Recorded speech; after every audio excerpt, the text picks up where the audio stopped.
Let's talk about that one thing that is stopping most of you to speak English like a pro, which is not being able to think in English. In today's video, we will learn some easy, simple steps as to how you can start thinking in English. Let's start learning.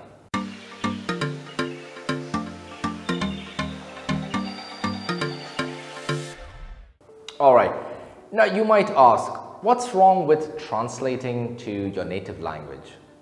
Well, there's nothing wrong in translating, but by the time you finish translating and then you try to reply to that person would have left the scene. Haha. And that is not very good, right?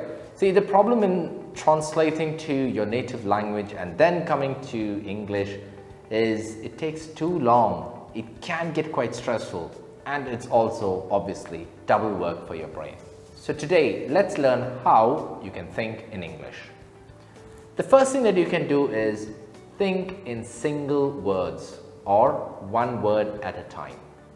See, most experts say that you should always start small, one single step. There's a saying that I've heard, a journey of 1,000 miles starts with a single step. It's an ancient Chinese proverb.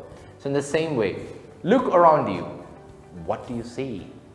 Whatever you see, put it in your head and try to come up with the name of that particular item in English. Okay?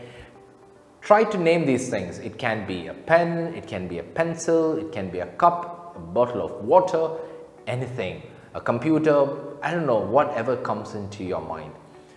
Start translating, or not translating rather, start thinking about it. What is that? That is a pen or a phone. Try to look around the room and start naming things in English.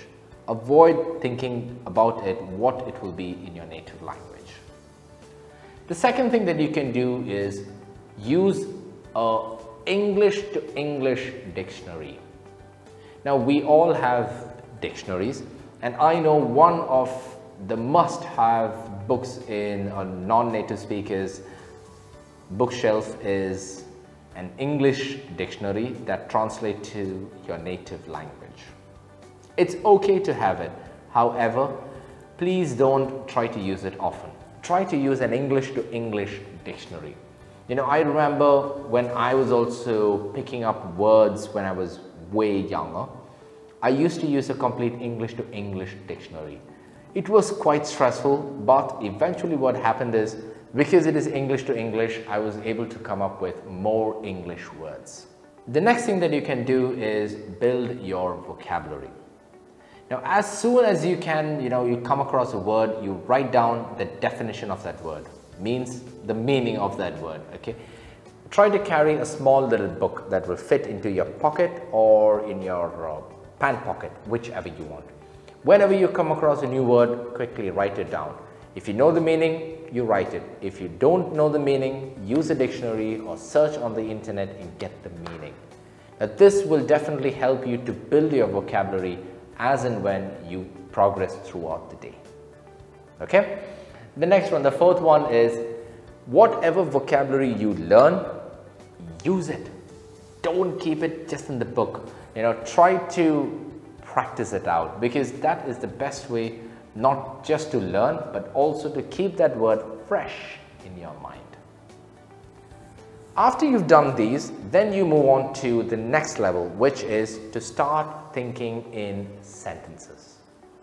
For example, suppose you are sitting in a park, okay, somewhere outside, and you can tell yourself simple things like, oh, that's a beautiful flower, or it's such a beautiful day, or it's really nice to see the people play football, or something of that sort. Okay, once you start thinking in like these kind of sentences, that's when you are building yourself up. So remember, the first thing is words, and then many words together you can form sentences.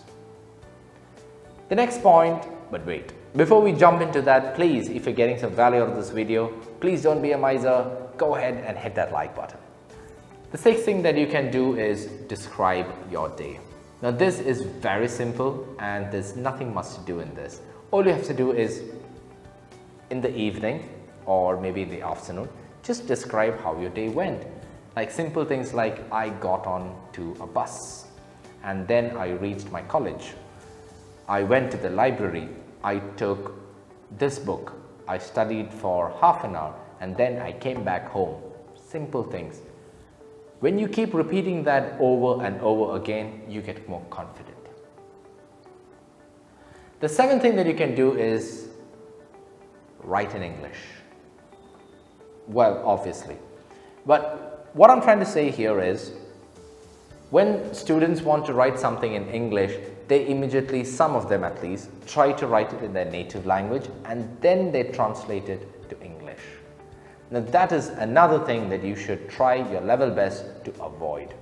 This is not the proper way to write in English, and if you do this often, then you must really stop that process. Okay, so try to write in English directly whatever you get. If you've got some certain thoughts, write it in English. Don't think about it in your native language. The eighth thing that you can do is make up conversations. Choose any topic. Like say if you are a football fan, okay, pretend that you are speaking to someone. Even if you don't have anyone close to you, just pretend that someone is there to listen to you and just start talking about that particular thing. Like in this case, I said football. So just keep talking about football. Or else, say suppose you are planning to go out for dinner.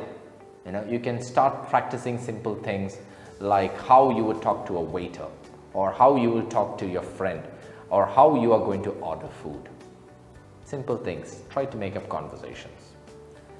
The next thing that you can do is phone a friend or get an English speaking friend. It's always easy to improve your English when you have some real person in front of you. Now this need not be a native speaker. However, if you can get a native speaker, it will be fantastic. Now, even if you are not around any native speakers, you can still get some native speakers by getting in touch with us. Just log on to our website, drop us a quick inquiry, and then we can be one of your speakers and we can just have some conversations. We do have spoken English classes, and this will be very helpful if you're looking for a speaking partner.